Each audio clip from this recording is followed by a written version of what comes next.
This is dedicated to the ladies. March is Women's History Month. Know you are worthy, you are loved, you are capable of anything because you are powerful. You matter. We mic'd up. We mic'd up, baby. Tune in.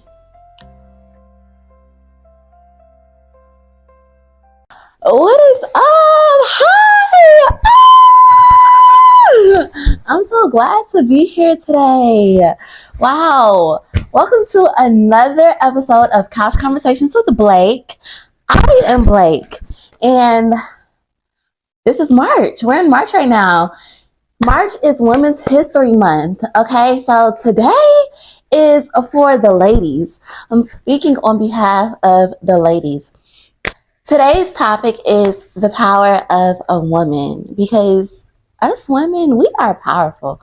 Okay, we are resilient, we are strong, we are capable of literally anything we put our minds to. And I'm not, comparing us to men, but being a woman, I am a little biased. I do feel like we're stronger than men. So, let's get into it. So, a lot of things women go through that other people just don't I guess other people, women, men, that men don't understand. And they will never understand, such as childbirth, cramps, menstrual periods. Let's get into it. Let's talk about it. Gender roles, the unequal pay, or societal norms for men and women, or the pressures that women have to be under just by being a woman. Like, we can't dress certain ways when we go out because we'll be categorized as a certain thing, but men, they can go out with their shirt off, or they can dress any way they want and they won't be categorized as such. So let's start with this. Periods, menstrual cramps. Like, why do menstrual cramps have to come with periods? Why do we even need a period? Girl, just call me and be like, you good this month. Thank you. That's all I need. Oh my goodness. Periods, men will never understand. The cramping is not just a stomach hurting. Like, the cramping can go to your thighs, your back, your lower abdomen. Like, it's severe. I've thrown up from cramps before. I really have. One time I have had friends with endometriosis. I can only imagine how that feels. With who've had to take prescription drugs during that time of the month. Like, I think when they say we need time off during our periods, we really need time off of work, of life, of everything. We just need to reset, during our periods. Now these days, like, my periods are smoother. I don't know if I'm putting too much information out there, but that time off will still do me well. Okay, like, just let me chill for a little bit. Oh, women not being able to wear what they want, like, dress how they want. I feel like I said in the beginning, men can go out dressed any type of way and they're not sexualized.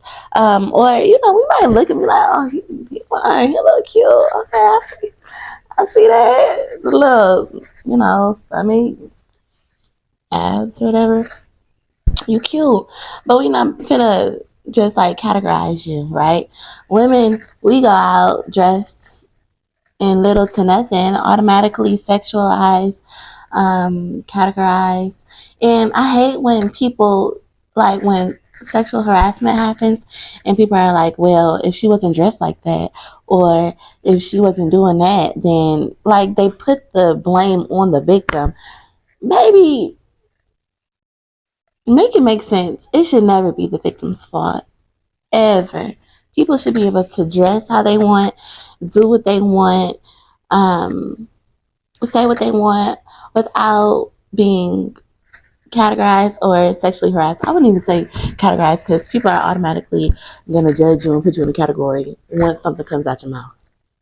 So, that's that. Let's talk about life balance. Women are superheroes. From being a mom to running businesses, to caring for her significant other, to caring for others in the family. Like, women become matriarchs of the family. And women, I don't think anybody can argue this, because it's historically shown that when two people are married and the man dies, the woman will most likely still live a longer life. But if the woman were to die, the man will most likely die soon, or sooner than the woman would have died, right? So men, whether you wanna admit it or not, you rely on us as women. Like, you need a strong woman by your side. But yeah, so I think that, like, women, we balance so much. Granted, I don't have any kids right now. It's just me. Just me. But I watch my mom, my nana, different women in my life just balance so many things and be so resilient and be so accomplished. Like, women are real superheroes.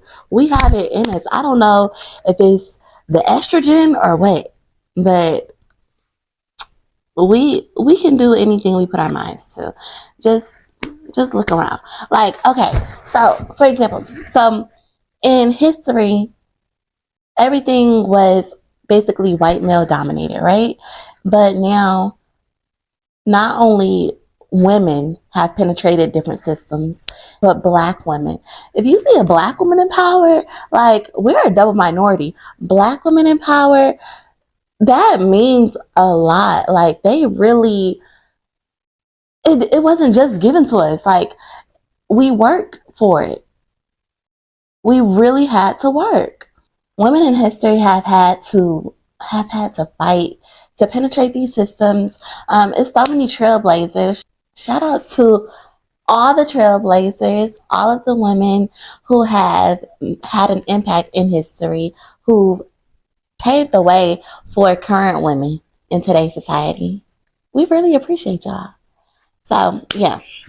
But anyway, let's get on to childbirth. Baby, a man could never. A man could never. You feel me? A man could never birth out a child. He could never have contractions. He would never know what it feels like to connect with that child that is in your womb. Like, I don't have any kids, but I have heard the stories of childbirth. I've witnessed childbirth. Ew. Yeah, it's like, it's a beautiful, nasty thing. I don't know how to put it. But childbirth is something so amazing, and it's something so scary. I have, loved a child so much that I have a little brother. So, I witnessed his birth, and just watching him grow up. One time we were at the park, and this feeling just came over me. I'm like, wow, like, he's my responsibility. I love this child so much. And I just thought to myself, if I were to ever have a child and this is how I would feel, like, I'm scared, like, low-key scared, because I think the love that you have for, like, that's not even my child, just my brother, but the love that you have for a child, like, you want to protect them. You don't want them to face the adversities of the world. It can be a scary love. Like, you raise a child all these years just to hope that they go off and do the right thing when they're not with you, right? Hope that they're safe. Protection. I think that's the most scariest thing. Like, when you send your child off with family members to their friends' houses, like, you just want your child to be protected. So not only is childbirth scary, because women can die giving birth to children. Women have a lot of, even pregnancy, like, sometimes women are messed up during pregnancy, just sick, whether it be the first trimester, second trimester, or they might deliver a baby early. It's just so many different things that can go into giving birth to a child. And then once that child is there, once they come into this world, they're your responsibility. They're your responsibility. And speaking of responsibility, you see, let's say if the parents were to split, the child is most likely to go with the mother. You don't see a lot of single dads. There are single dads, shout out to y'all, but you don't see as many single dads as you do single moms. So, with that being said, I do feel like mothers, single moms, have to sacrifice. Well, I wouldn't even say single moms. Like, of course, all parents have to make sacrifices, but yeah, single moms have to sacrifice a lot because they might not have, that immediate help. They have to schedule their life around their kids, make sure their kid is good before anything else in their life. And I've also witnessed like how single moms, I just feel like the father can do whatever they please, right? They can get the kid when they want, but they can put the kid in their schedule. But with the mom, their schedule revolves around their kid. So I just think women are resilient in that way. Like we sacrifice a lot. Even married women, some married women are still single mothers. Let that sink in. Some married women are still single mothers because the man might be working a lot, or he just might do his gender duties or whatever, and might not be there as much as the mom. That's not all families. That's not all families. Please don't take what I'm saying and apply it to all families. I'm just saying some. Okay? And it's just to demonstrate the power of a woman, how flexible we are, how capable we are. Okay, so historically speaking, we have heard that women are paid less than men when they work the same role, and they may even work harder, right? I have never had a personal experience, and maybe I've never even known because we don't discuss our pay here in the USA.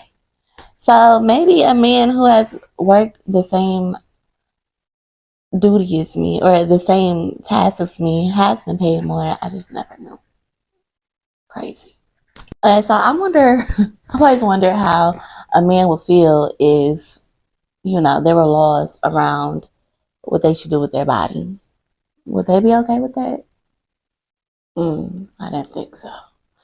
The fact that women have laws about abortions, the fact that we're reversing Roe versus Wade, that's a little crazy. How you gonna tell me what I can do with my body? Like, people have abortions for various reasons.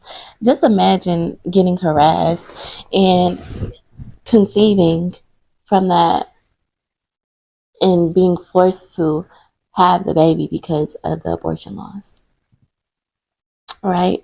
Or what if it was just a personal reason? What if, you doing what everybody else do, got caught up, and you just knew that you weren't in the position to bring a baby into this world?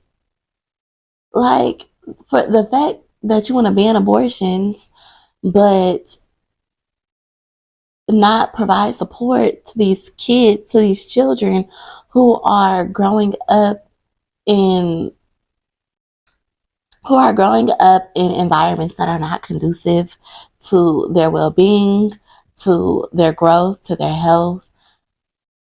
Make it make sense.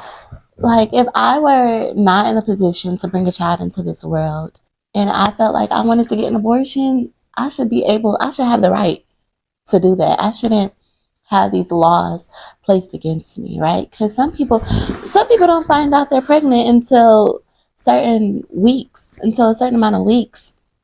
And in some states that do allow abortions, they don't allow it after a certain amount of weeks. So it's just like, what am I supposed to do now? I'm just doomed, right? And of course, when babies come into this world, a lot of people are like, oh, I'm blessed. I'm so blessed. But girl, if you had the option, you probably you probably would have waited. You probably would have pushed it back a little bit longer. So I just feel like the fact that there are laws around women's reproductive rights are a little weird. Like, why are y'all trying to control us? There are no laws around men. Well, that I can think of right now because I'm no political expert. But I don't just hear about, oh, men, you can't do this, men, you can't do that. No, goodness, gosh. Um, I was young. I had to be like 13 or 14. And I was at my grandparents' house and I was laying in the bed because I was cramping so bad. I would never forget this. I was cramping so bad. So I finally got up and my Nana, she likes everything in order. In order. She said, everything has a place. And if it's not in this place, then what are you doing? So that's how I was raised or whatever. And okay, so I got out of bed and she was like, okay, Blake, come on, let's make this bed. I said, girl, I'm finna get right back in the bed. What do you mean, make the bed? And she was like, come on, let's make the bed. So I was like, I don't feel good. I do not feel like when I tell you I was cramping in my thighs. I had never cramped in my thighs before. My legs, I could barely feel my legs. Like I just wanted to lay down somewhere. I did not feel good. So she was like, let's make the bed. She was adamant. So I'm like, okay, helped her make the bed. Then I went and I laid on the bathroom floor because I felt like I was about to throw up. Lo and behold, I eventually did end up throwing up and I just wasn't exaggerating. So men will never know that pain of throwing up from something that's out of your control. Like, and I've thrown up a couple other times during that time of the month, but it's not that regular for me to throw up. I don't know. I'm just pro women. Shout out to all the women out there doing your thing. I'm proud of you. If nobody has told you, I am so proud of you. And I see you. I might not see you, but I see you. If you're striving for something, keep going for that thing that you're going for. You will make it out on the other end. If you feel stuck, if you feel like you're in a rat race where you're just chasing your tail, don't stop. You will eventually get out of that little ball and you will flourish. Yeah, I just wanted to highlight a few key factors with women today. I just feel like we are resilient, we are capable. I love us women. Like, I just love women. Just seeing different women do different things, their businesses, balance different things, hearing the life stories of different women. I just love it. Yes, men have their struggles too, but it's not about the men right now. It's about the women. And the fact that women have a month dedicated to them, that just shows you how wrong we've been done in the past. Because you only make up for stuff that you've done bad to in the past. You wouldn't have to make up for something if we were treated right. And now, women's history. You don't have a men's history month? Right, because men been in since the beginning. Men been in since the beginning. Forget y'all, but it's okay. Because, like I said, we penetrated our way through these different systems, and oh, my stomach is growling. I haven't eaten today. We penetrated our way through these different systems, and we're coming out on top. Yeah, and that is that. So, to my women and my women only, have a great day. I love you.